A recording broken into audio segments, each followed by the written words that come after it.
Assalamualaikum warahmatullahi wabarakatuh. Salam sejahtera untuk kita semua. Shalom, Om Swastiastu, Namo Buddhaya, salam kebajikan. Perkenalkan, nama saya Alka Nurul Hidayat, calon parlemen remaja 2021, Dapil 1 Jakarta, SMK Negeri 71 Jakarta.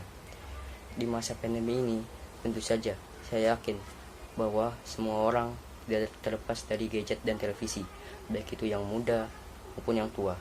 Penyebabnya yaitu karena diberlakukannya pembelajaran jarak jauh, work from home, dan juga saat ini yang baru diberlakukan yang namanya pemberlakuan pembatasan kegiatan masyarakat atau bisa disingkat PPKM.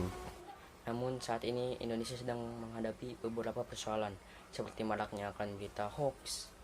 Dilansir dari Berita 1 pada tahun 2020, menurut survei Kata Data Insight Center atau KIC yang bekerja sama dengan Kementerian Komunikasi dan Informatika serta Siberkreasi, setidaknya 30% sampai hampir 60% orang Indonesia terpapar hoaks saat mengakses dan berkomunikasi melalui dunia maya.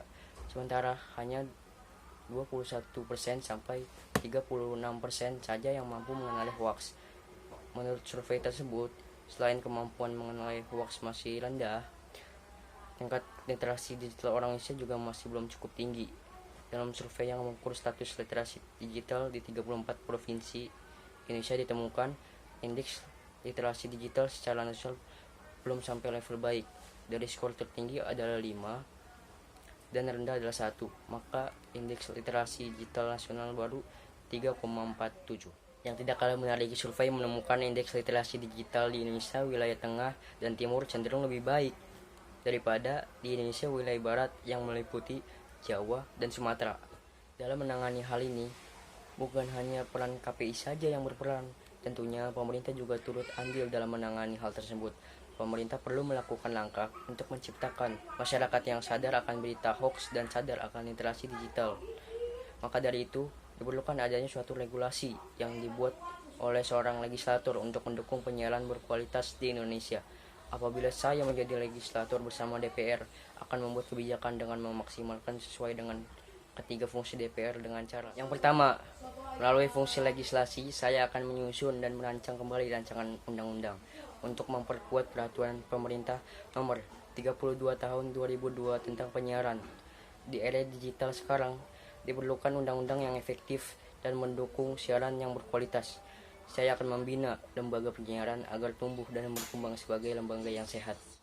Dan saya juga akan membuat program bernama Mas Cerah, Masyarakat Cerdas akan Hoaks, dengan tujuan untuk mengedukasi masyarakat akan kasus penyebaran hoaks dan sebagai wadah untuk melapor bila menemukan hoaks. Yang kedua, melalui fungsi anggaran, saya bersama DPR akan mengalokasikan dana untuk KPI dan LSF agar terciptanya konten siaran berkualitas, mendidik, dan bermutu serta bekerja sama pada lembaga pemerintah Kominfo untuk mengkampanyekan siaran yang berkualitas dan aktual baik di media sosial maupun televisi.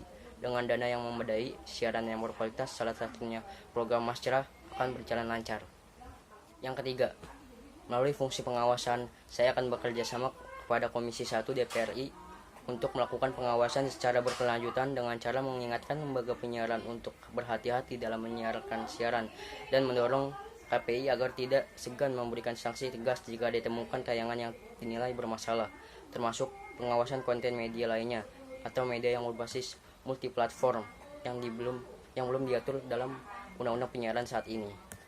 Untuk itu, mari kita bergotong royong untuk mendukung siaran yang berkualitas agar terciptanya generasi muda yang cerdas dan bermutu. Saya, Alka Nurul Hidayat, calon parlemen remaja 2021, Dapil 1 Jakarta. Wassalamualaikum warahmatullahi wabarakatuh.